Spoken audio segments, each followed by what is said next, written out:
So hi everyone, we'll get started again. Thank you so much for coming. This is part of the Harvard Brain Science Initiative or HBI 101 talk series. So today we have Computational Neuroscience 101 with Dr. Eleanor Batty. I'm really excited to be introducing her. Thank you to everyone coming on Zoom as well as in person. Ella is a senior machine learning research scientist at the Kempner Institute for the Study of Natural and Artificial Intelligence here at Harvard. She started this job as of 2 weeks ago. Prior to this, she also worked at the Kempner as the Associate Director for Educational Programs, where she oversaw the Institute's educational initiatives.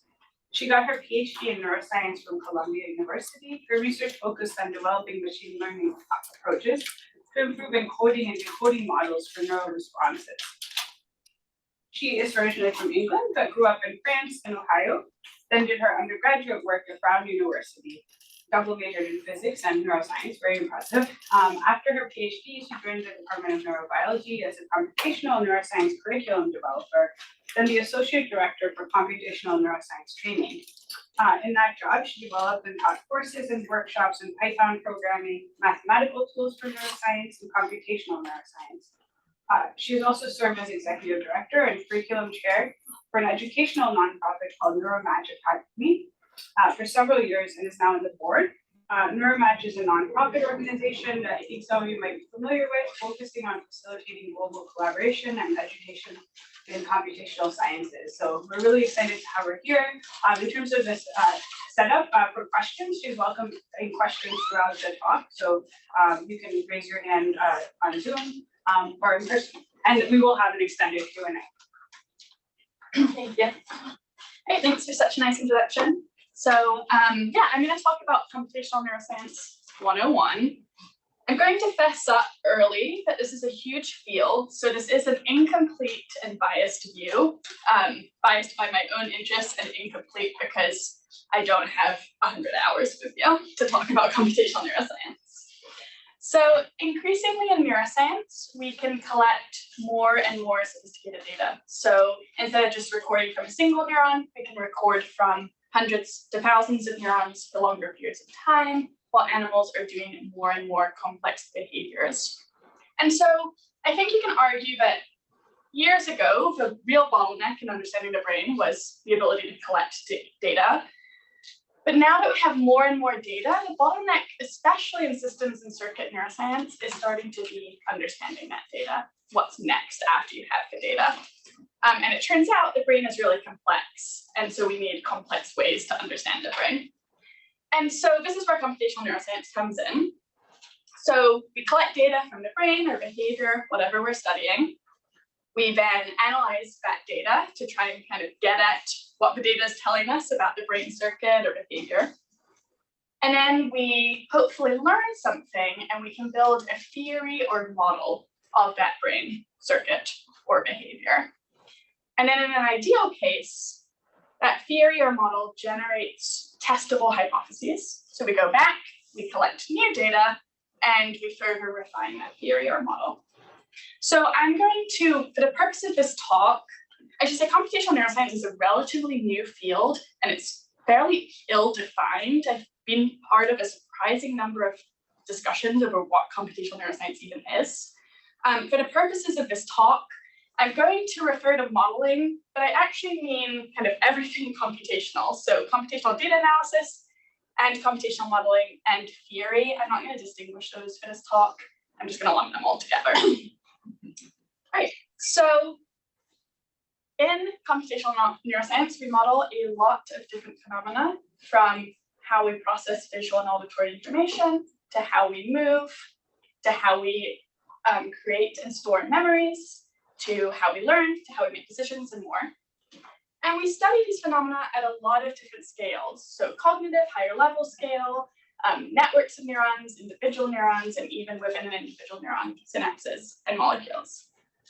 And we use a lot of different tools to do this. So we steal concepts from statistics, machine learning, control theory, basically every type of computational subject. And this last part actually is one of the major challenges of being a computational neuroscientist, because you have to know a lot. You have to kind of be a jack of all trades in computational concepts because it really is so interdisciplinary.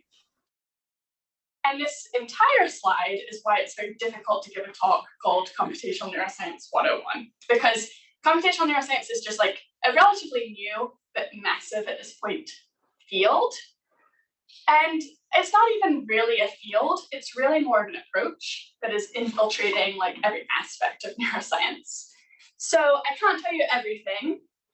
So in this talk, I'm going to first focus on sort of more philosophy of modeling, kind of what and why we're modeling at a higher level. And then at the last half, I'll dive more into a more recent development in computational neuroscience called NeuroAI. Okay, so I have a question for you.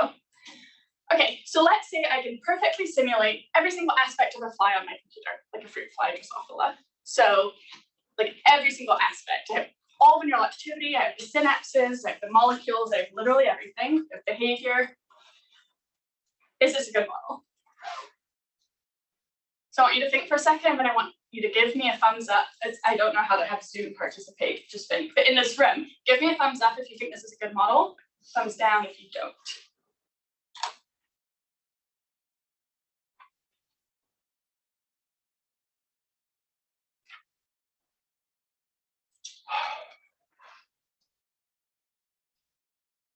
If you're on the fence, thumb sideways. If the fly behaves like behavior, if like the Yeah, everything about it. Yeah, yeah. Computer behaves like the fly. Yeah, it behaves like a fly in a kind of virtual environment on my computer. Everything is identical, it's just virtual.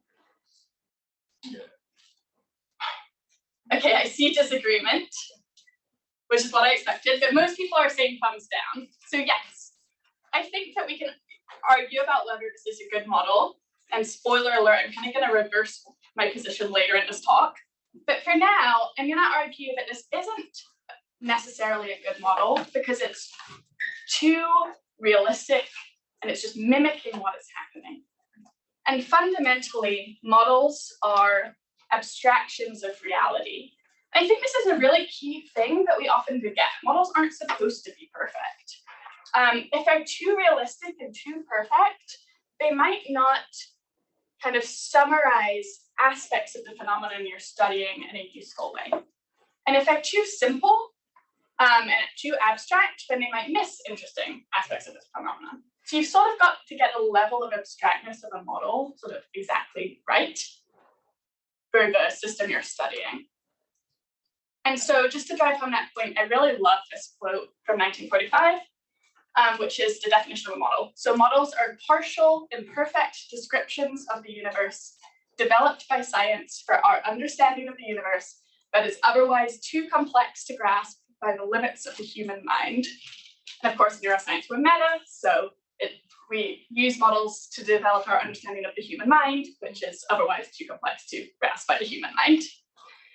And I think really key words here are partial and imperfect and trying to understand. We're not just trying to mimic. All right, so we have a huge space of models, and I really like kind of the way Diane and Abbott characterize the space of models, which they say that theoretical analysis and computational modeling are important tools for characterizing what nervous systems do, determining how they function, and understanding why they operate in particular ways. And those three words, what, how, and why, those are three fundamentally different goals that a model could have. You could try to model what is happening, you could try to model how it's happening, and you could try to model why it's happening. And so we're going to see examples of each of those. So what models in computational neuroscience are also called descriptive models. And so they're trying to be models that are basically compact descriptions of large amounts of data. So they're trying to really describe what is happening, but in a more compact way. So I'm going to tell you about the most probably common descriptive model in neuroscience, which are encoding models. Encoding models are models where you're trying to predict neural activity given some stimuli or behavioral input. And so I'm going to go through the most common encoding model. So this is our neuron in this model. It's a blob. And we just see that we have spiking outputs from that neuron. And we have some inputs going into the neuron. So here I just have three different inputs, x1, x2, x3. This is kind of like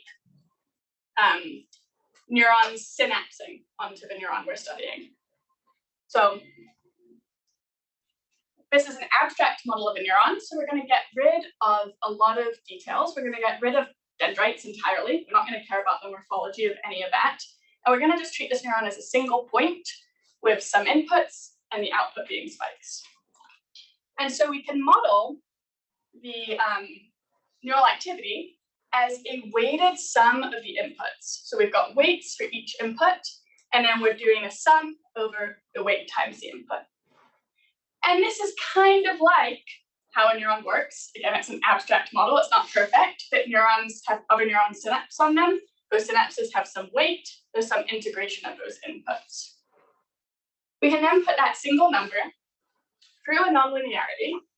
And again, this is an abstraction of nonlinear processing that happens kind of within the voltage dynamics of a neuron. And then that gets us an instantaneous spike rate, and then we can do Poisson draws on top of that instantaneous spike rate. So we have an element of randomness here. We're basically kind of drawing spikes according to some probability distribution given an underlying rate. So this model is called the linear and nonlinear Poisson model. And I really think at this point it's like a canonical model in neuroscience. It's used all over different aspects of neuroscience. A really nice feature of this model of a neuron is that we can fit it to data. So these weights, we don't have to pre-specify. We have examples of inputs and spikes. So let's say I'm studying a visual neuron. I show a bunch of images to the animal, and I record the spikes from the visual neuron. I then have a lot of examples of images and spikes. And in that case, each input might be a different pixel of the image. So I'm looking at how the neuron is sort of doing a weighted sum of the pixels of the image. And I'm learning the weights so that I'm accurately predicting the spikes given the inputs from my examples, from my data. So I'm learning this model for a particular neuron. Any questions? Yeah. What if the neurons adapt and spike less over time to the same image? That's a great question. The great thing about models is we can add more and more complexity. So I don't have this queued up, but there's a whole term you can add here that accounts for spike frequency adaptation. But yes, this is an imperfect model. So there isn't a clear way to inject novelty, like modeling of novelty responses into this model other than spike frequency adaptation. But this treats neuron as a single entity, but in fact it's not. It's a collection of interacting entities. Right? What do you mean a neuron is a collection? But the interacting with each other, each neuron can interact with other neurons. Yeah, And yeah. Yeah, this is modeling a single neuron and how it responds to some it's input. a very limited capacity. Models are imperfect. Yeah. But in fact, it's neurons don't behave like a single cell. It behaves as a collection. Yeah, so hold on to that thought because we're going to get into networks. So we can fit this model to data, and this model is used in all kind of aspects of neuroscience. I'm not going to go into like the more sophisticated, cool uses of this model because I want to move on. But just to give you a flavor of the types of questions you can ask with this model, and this is a very toy example. You can look at the neurons in brain region B, and you might wonder like whether those neurons are responding to some visual stimuli that the animal is seeing or some auditory stimuli that the animal is hearing. And so you could fit the model with just visual inputs and fit another model with just auditory inputs. And you can then look at the accuracy of those models. And if the model cannot predict the neural responses with just the auditory inputs, but it does with the visual inputs, then you get a sense that that neuron is kind of linearly correlated with visual stimuli and not with auditory stimuli. And again, this is a very toy example.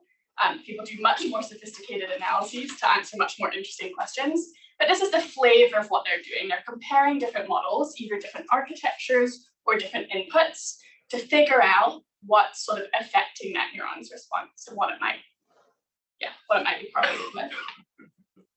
So I want to show you what, why, and how models for the same type of neuron. So I'm going to choose a relatively simple neuron, which is the simple cell in primary visual cortex. So primary visual cortex is our first area in our brain, not in our brain, in our visual cortical processing in our brain.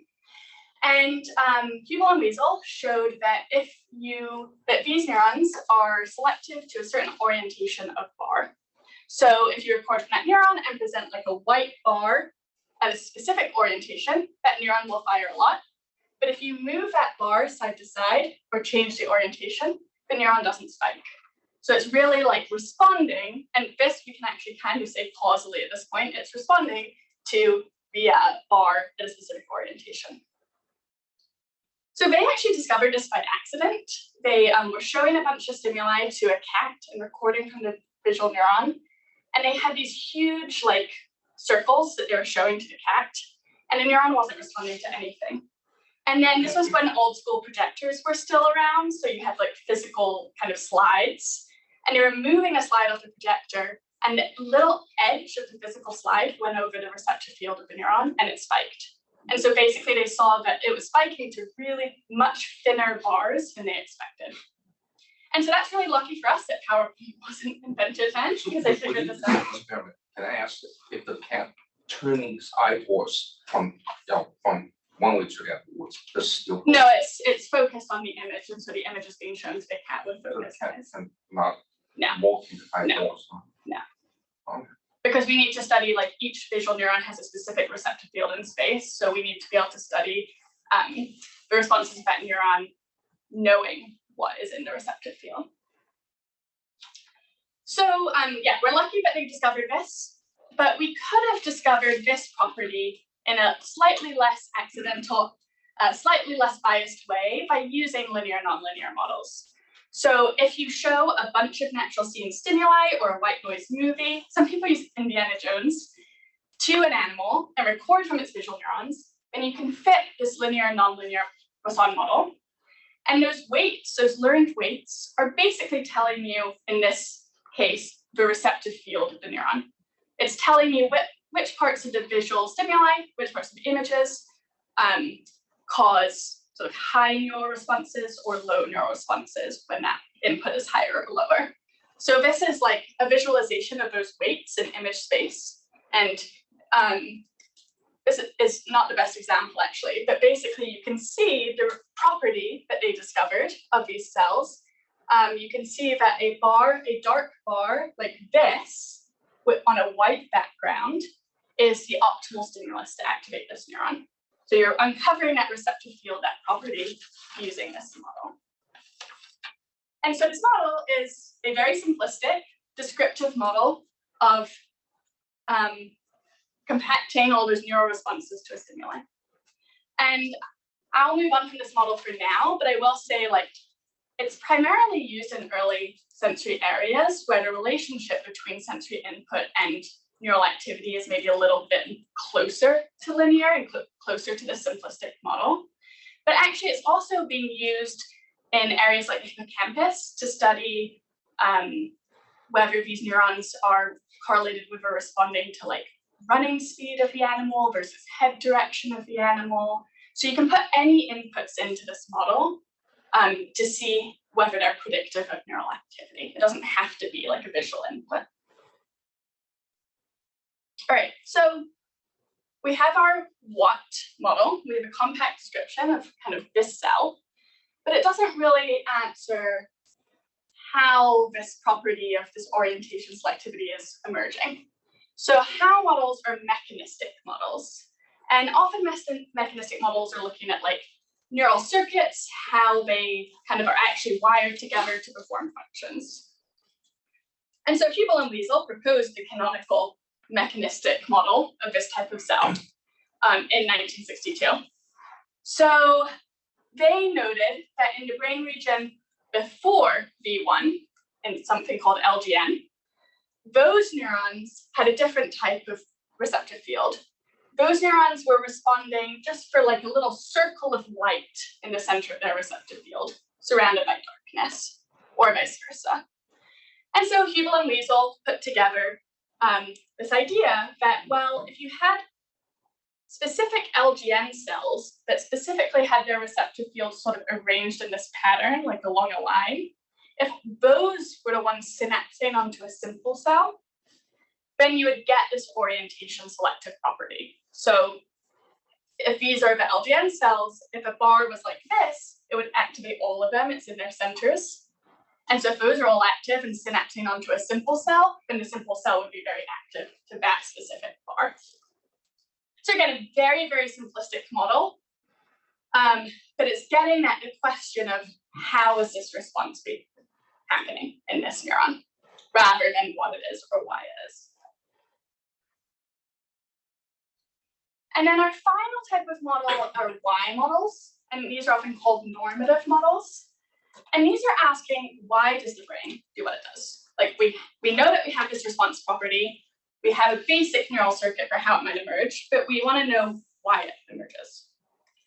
And so basically, why do the receptor fields in these simple cells look like this? Why are they orientation selective?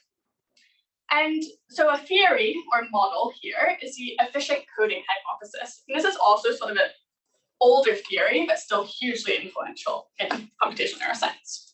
So this coding hypothesis states that neurons represent natural images as accurately and efficiently as possible. So they're in some ways optimized to represent natural scenes data accurately. And we can quantitatively look at what the ideal receptor fields should be. Like what set of receptor fields leads to the best reconstruction of natural images. And by reconstruction, I mean we can try and reconstruct the image just that was presented to the animal, just knowing the responses of all the neurons and what their receptor fields look like. So we're basically, before we were going from stimuli to neural activity, now given the neural activity, we're trying to reconstruct the original image. So sort of like mind reading, right? Just from the neural activity, trying to see what the animal saw. And then we can say, well, we can model and we can say what set of receptive fields would make this as close as possible to this, as accurate as possible. And when we do that, and I'm skipping the math of how we do that, when we do that, we uncover these receptor fields. So these are not real, these are from the model. They fall out of trying to figure out the receptor fields that lead to the most efficient reconstruction of natural images. And you can see that some of these look very similar to the receptor fields you've already seen. There's like a kind of dark bar here that's maximally activating this neuron on a white background.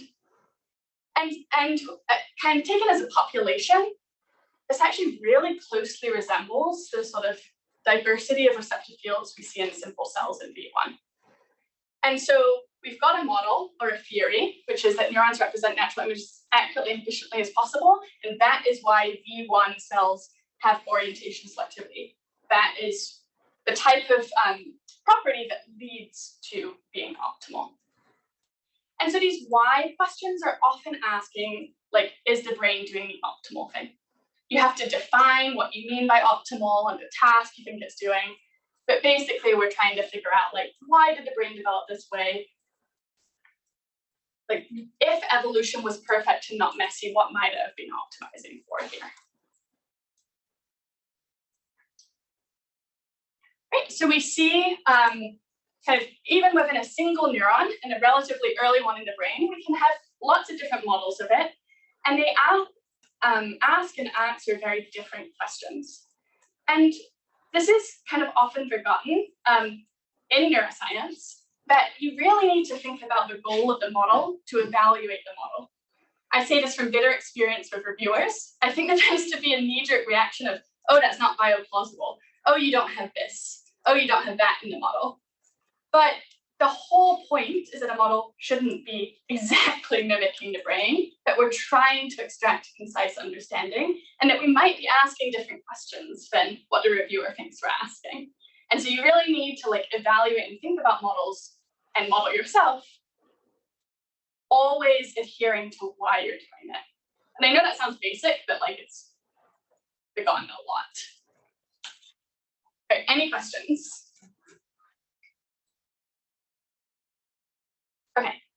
So I think it's most important to think about models with respect to their goals, but there are sort of two through lines in neuroscience, in computational neuroscience, two traditions in computational neuroscience that are a little bit more defined by their methodology.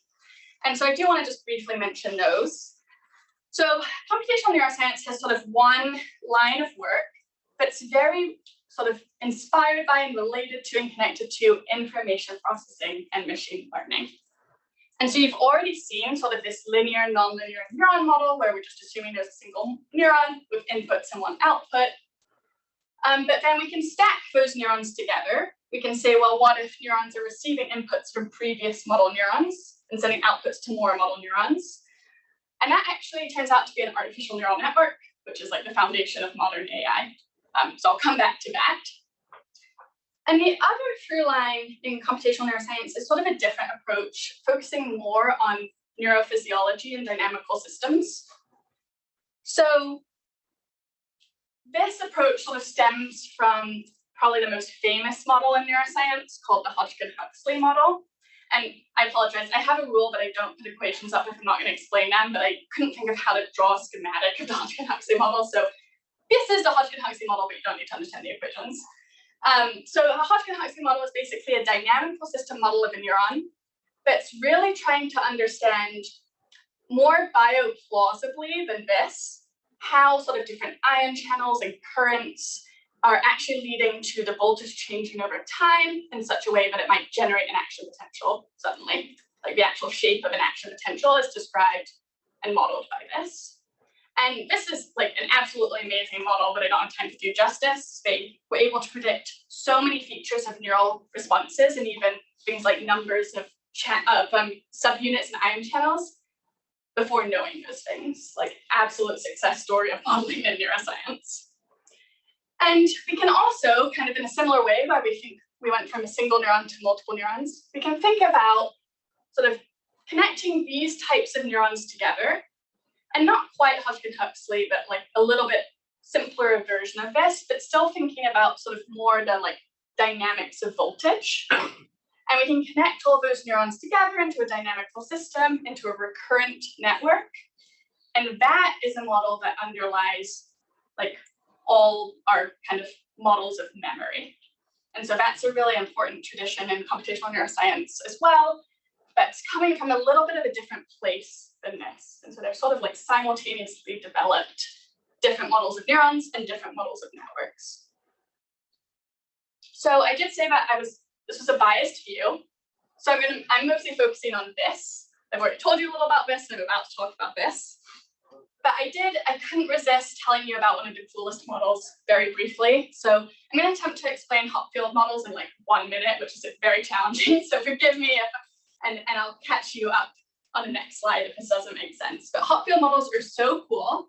There are models of memories. You might recognize the name hot field because you literally just won a Nobel Prize. So in humans, we have associate memories. So that means like if you smell something, you might recall a full memory of where you last experienced that smell. You're really able to sort of get back full memories from some noisy cue of a memory, like a smell or a sight or a person. And that's kind of unique to biological intelligence. This isn't really true of computers. And so in this model of memory, they're modeling different memories as patterns of activated neurons. So here, each row is a different memory, and each column is a different neuron. And this is a really simplistic model. The neuron is either on or off. There's no spiking, there's no even rates, it's just on or off. And so each memory is a different pattern of activation of those neurons. And that's actually seems to be supported by experiments, but memories do seem to be stored in patterns of neurons. And so then you can develop a model, you can take these neurons and wire them all up and connect them together and model how they influence each other and how all of their activities change over time in a dynamical system. And when you do that, you can set the weights such that when those neurons are in a pattern of activity that's equivalent to a memory, they sustain each other and stay there indefinitely without extra input. So it's like mutual excitation is leading to like the perfect maintenance of a particular pattern forever. And that, if you're familiar with the terminology, is a stable fixed point or an attractor in a network. So memories, if it has the memory, it stays there forever. And you can wire up these neurons in a way that if the pattern is slightly off but near a memory, so if it's a noisy cue, like if this was white instead of black, this neuron, that the neural activity will be attracted towards the nearest memory. And so in this case, if you have some noisy memory, there's going to be updates of different neural activities according to the weights between them, and it will go towards the nearest memory and then stay there forever. So you can recall a memory from a noisy cue. And this is showing it kind of very abstract and conceptually, like if each of these are memories, and this is just sort of an abstract representation of the popular activity of a neuron. If the activities of a neuron are near the memory, they'll go towards the memory. And this is an attractor network. Each point here is attracting the points near it. So again, this is a very abstract model, but it's been so fundamentally influential. We still work with attractor network models of memory all the time. There's been recent real excitement around like attractor networks governing head direction in fruit flies. And there seems to be evidence that this basic kind of mechanism is actually happening in the brain, this sort of attractor style network for memory. Okay, so with that, that is my attempt to explain a more dynamical system model. Now I'm going to go back to my bias, which is neuro AI. So I work for the Kempner Institute for the Study of Natural and Artificial Intelligence. So neuro AI is sort of right there. So I'll say that views are my own, not the Kempner's. So the idea behind neuro AI is increasingly we have better and better artificial intelligence. If you've used ChatGPT, you might have experienced that for yourself. And artificial intelligence is basically trying to do what human brains do, right? It's trying to be intelligent, the general intelligence. Luckily, it's not as good as us yet, I think, at almost everything.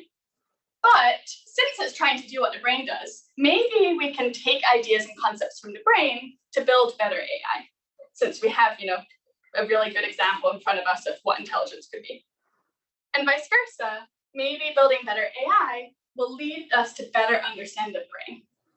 And I will say this arrow, I think, is controversial, whether the brain helps build AI.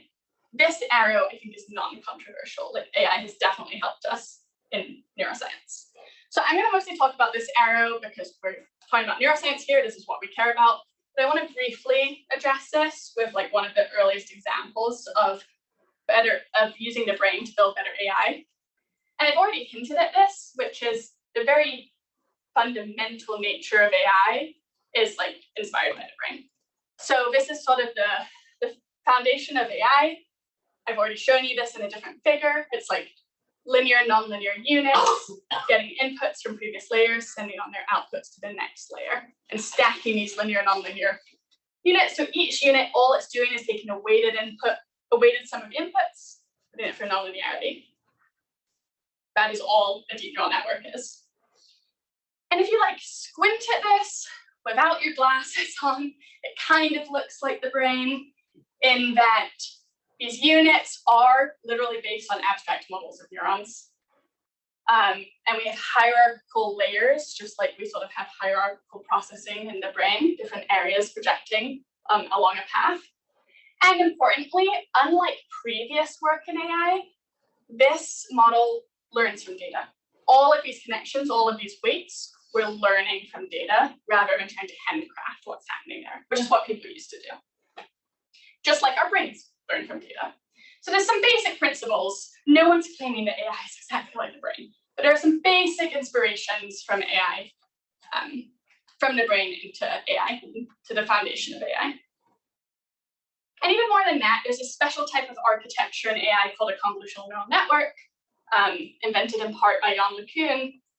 And I resisted putting his tweet in the slides because I try not to put tweets in my slides. But he literally tweeted very recently about how he built convolutional neural networks directly inspired by the early visual system in biology. And so I've already told you about simple cells, and there's another type of cell in V1 that is orientation selective but invariant to position. And he basically took essentially Hubel and Wiesel's ideas of how that circuit works and put it into an artificial neural network. And that's what's still used today in almost all AI. So very much directly inspired by biology. Any questions? All right, so I want to focus more in the last part of this talk on this arrow, which is building better AI to better understand the brain. And there's lots of ways that AI helps us understand the brain. It's just a good tool, so it's a good model. So we can use AI for even things like spike sorting, like calcium processing, basically pre-processing of data. But I'm going to focus on maybe a more interesting way of using AI to better understand the brain, which is using AI as a model of the brain. So I'm going to talk about sort of the canonical paper of this tradition, which was way back in 2014, because this is all very recent. So 10 years ago is way back. And this is from Dan Yeamans and Jim DiCarlo, and they basically came up with an approach that is still used today. So they said, I'm going to fit an artificial neural network model to perform some relevant task. So they took a convolutional neural network and they optimized those weights to take in an image and classify that image as a tree or a shoe or some classification, basically object recognition. So they fit an AI model to perform a relevant task. And then they said, are the representations in that network similar to the representations we see in the brain, in relevant brain regions? So they were recording from higher level visual areas, V4 and IT. And to get into the details a little, basically they're modeling each real neuron as a weighted sum of the activations in a particular layer of the network. If that didn't make sense to you, the important thing is that they're basically comparing one layer of the network to one area of the brain and saying, are their representations similar? And there's different ways of doing that. And what they found is that models that were better at the categorization task, at just, without neural data, predicting the class of the image, were also better at predicting area IT neurons. And in fact, they built a better predictive model of area IT neurons than anyone had before, even though there was a lot of effort on this, by not even directly optimizing the model on IT neurons. They optimized on the task. And so that's interesting and non-trivial, and tells us that maybe area IT, sort of going back to those Y models, maybe area IT responses are what they are because it's optimized for some sort of classification of images, it's involved in object recognition. And interestingly, they see basically a correspondence between the layers in an artificial neural network and the layers, the areas in the brain. So in other words, earlier layers in an artificial neural network are more similar to earlier areas in the brain. Later areas are more like later areas in the brain. So it seems like these artificial neural network models trained on this task are kind of somewhat like doing computations in a similar order, kind of like what's happening in the visual processing stream of the brain. And this has been seen in a lot of different work in vision. So since 2014 and 2015, there's been a lot of work to further refine this and really be able to ask more sophisticated questions to gain a better understanding of neurons. But because this talk is being so vision heavy, I want to jump forward to a different example where they took the same approach. So this is by James Whittington in 2022, so very recent. And he took the exact same approach as the paper I just showed you, but in a totally different context. So he was looking at transformers. Don't worry about what a transformer is, it's a different type of AI model. It's actually the type of AI model that underlies ChatGPT. So he took a different type of AI model and he trained it, not on a visual task, but to do a spatial navigation task. And he said, within some environment, take some actions to find particular routes. And then he, step 2, compared it to neural representations. So in our brain, in this area called the hippocampus, we have grid cells. And these are wild cells. I feel like we just take them for granted, but it's weird. Like you have a cell in your brain that responds in a grid-like pattern over space. So it might respond here, and then less, more here in a grid-like pattern.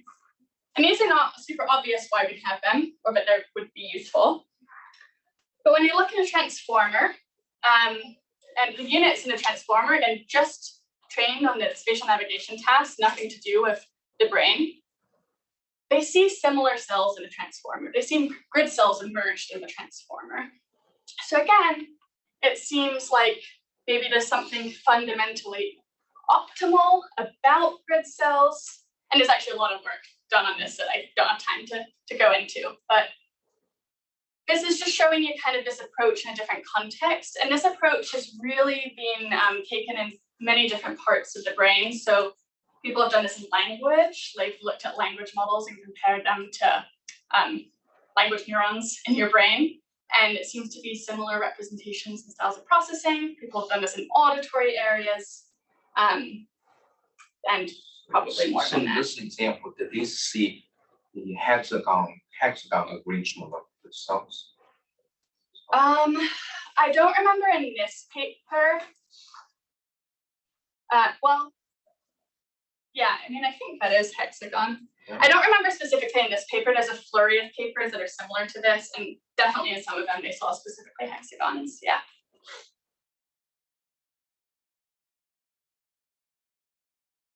So this is a big sort of area of research right now. It's very new.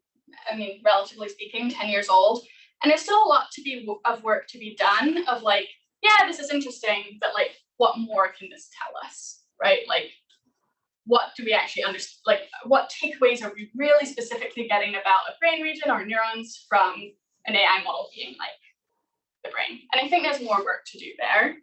Although there are some really cool specific examples of specific scientific questions being answered. So my last few minutes, I just want to talk about something that I'm especially excited about. And that is an area that I think is not just one arrow or the other between neuro and AI, but is these kind of areas coming together in a mutually beneficial area of research, which is AI interpretability. So in AI and deep neural networks, people are trying to understand what goes on in the neural network. Like they've trained this neural network with a bunch of weights, but they don't necessarily understand what's going on. And these are starting to be deployed for safety reasons, for ethical reasons. We want to have some insight into maybe what's governing decision making in a neural network, if it's being used like to decide who gets a loan or not. And also artificial neural networks are super biased. So we need to like better understand what's going on under the hood. And it turns out that when you try to understand an artificial neural network, it's the exact same thing that neuroscientists have been trying to do all along, right? We're trying to understand some complex neural network. We're just trying to understand it in biology. And so people in AI have started to use neuro tools and concepts to try and understand what's going on in a deep neural network. They think about things like selectivity of neurons, tuning curves. They think about things like doing optogenetics in the neural network, where they turn a neuron to zero and see how it affects the responses of the whole network. And so that's really great, but it's not like neuroscience has solved this, right? If we had, we probably wouldn't be here, we'd be done. Like, we don't really have understanding a complex network perfected. And so in that sense, like an AI network is perfect for us. We have unlimited access to its internals. We can do any experiment on it very cheaply. We can manipulate it in any way we want, unlike an animal. And we can really study what's going on. And so I think that there's a lot of, I'm very excited about the idea of really using these complex artificial networks to develop approaches and theories for understanding complex networks that will then be helpful in neuroscience. And importantly, like, I don't think an AI model has to be exactly like the brain for this to be helpful. Talia Conkla, if you've seen her talk, often talks about AI as another model organism in neuroscience. And the idea is like, we study flies and mice. They have very different brains, but it's not like we have to start over when studying each one. ways of thinking and methodology transfers. And so we have flies, mice, and an AI model. And even if it's not exactly like a brain, trying to understand this network could ultimately help us in neuroscience. And I think, if we got to a point that a neuroscientist could understand a deep neural network, we'd be a lot better off. I don't think we can currently do that, even in this case where we have access to everything. So to go back to my first question, I said I was going to reverse my position. So at first I said this was a bad model because it's too realistic, but actually I think it's amazing to experiment on further, right? Like if I can experiment on a fly on my computer that's identical to an actual fly, and I don't have to deal with the engineering of equipment and killing flies, obviously I want to do that. And so it's not giving me understanding on its own, but it's a kind of test bed and playground for really understanding a brain. And so this is actually an amazing model. It just needs more work on top of it. But that's true of all models. So I'm reversing my position, and I actually do think this would be incredibly useful to neuroscientists. It's just not the end goal. All right, so if you want to learn more about computational neuroscience, there's a ton of amazing courses at Harvard, but if you don't want to take a course, if you just want to learn more about concepts and don't care about the math, my friend Grace, I'm biased because she's my friend, but it's actually amazing. She gave a book talk here a while ago. Wrote a book called Models of the Mind. It's not a textbook, it's like a fun book, but it's about the concepts of this type of model. If you want to dive more into the actual math and learning, the nonprofit mentioned earlier that I helped run, Neuromatch, has a bunch of materials on computational neuroscience online that are all open source and open access. They also run an interactive summer school over the summer. It's 3 weeks, sort of intense learning of computational neuroscience, but all the materials are there to go through on your own if you wish, and they're all interactive tutorials with solutions. So definitely recommend these two in addition to all of the amazing resources at Harvard. Okay, so with that, I'm done. Any questions?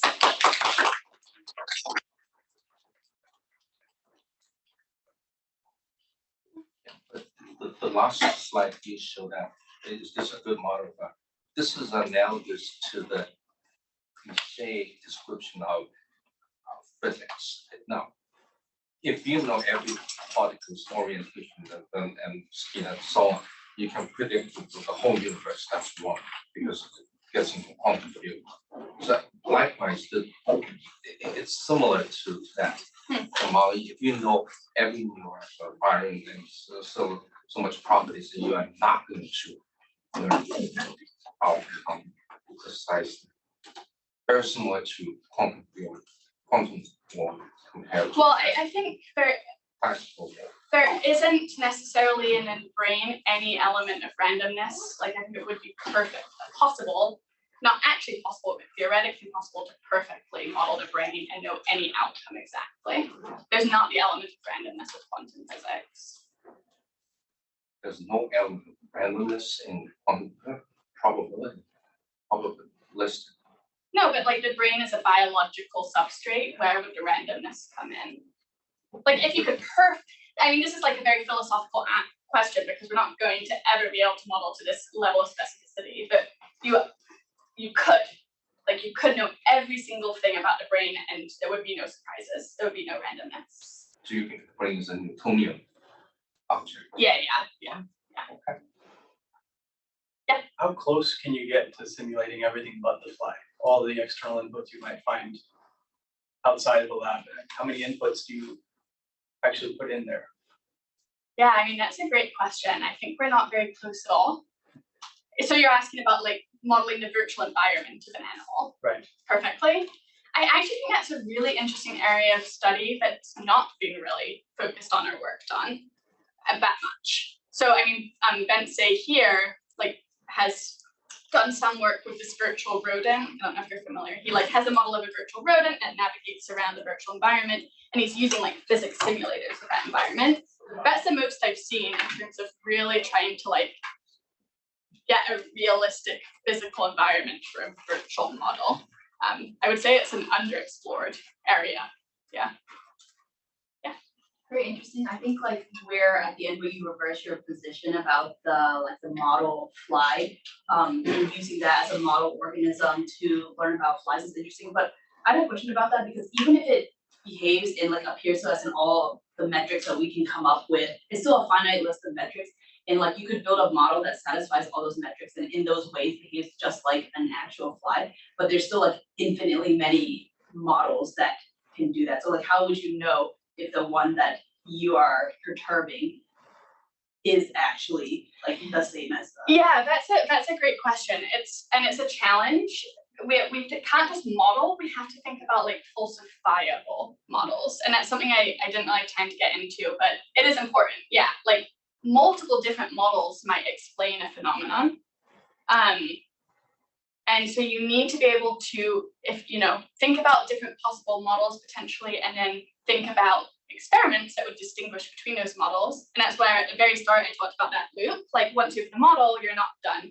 You have to come up with testable hypotheses, go back and collect more data, refine it, and kind of guide those experiments based on what would allow you to distinguish between possible hypotheses and models.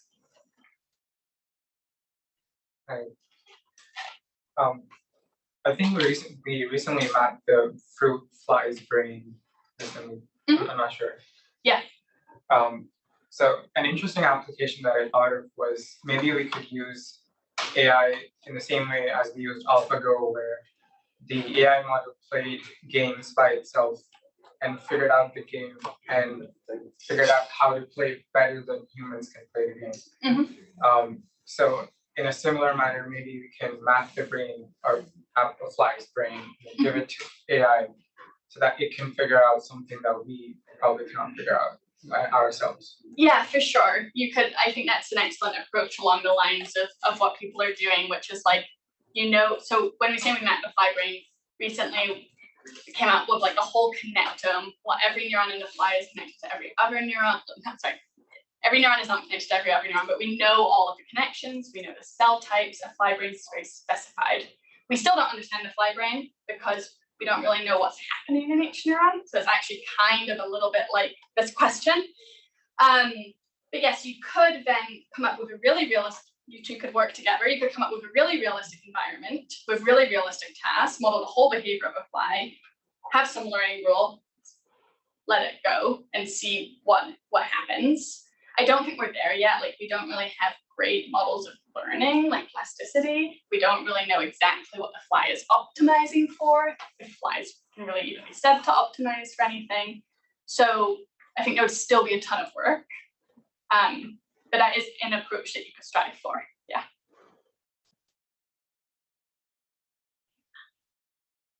So we have a few questions on Zoom. And if anyone on Zoom wants to raise their hand, some questions have multiple parts, please do. But David asks about the applicability of what you've talked about to clinical or societal level of neuroscience. Yeah, that's a really great question, which is something I know less about. Traditional kind of computational neuroscience is very systems heavy. There is really exciting, more clinical applications emerging out of that. One of the main ones is brain-computer interfaces, emerges out of some of this work, thinking about neural models. And actually, when my PhD was on the I worked on the retina, and the models I was using to try and figure out what was going on in the retina were then used to build a retinal prosthetic. So this is more kind of a basic science that can then lead to applications. There are lots of people who work on like models of psychiatric diseases, models of that are more health relevant. I know a little less about that, or a lot less, I should say. And then there's a second question from him. So he says, my sense is that we're less worried about the curse of dimensionality in the AI era, and we're embracing high resolution data streams from diverse sources. What data sources are most commonly being used in this field? Neuroimaging, EEG, genetics, patient reports, biopsies?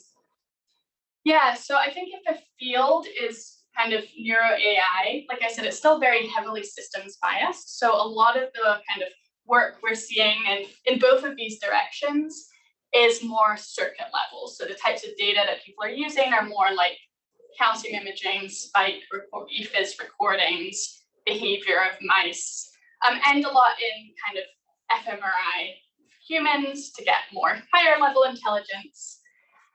There hasn't been so much work on a sort of molecular or kind of subcellular scale in this space. Thank you. Any more questions? Okay, if not, thank you so much for a fabulous talk.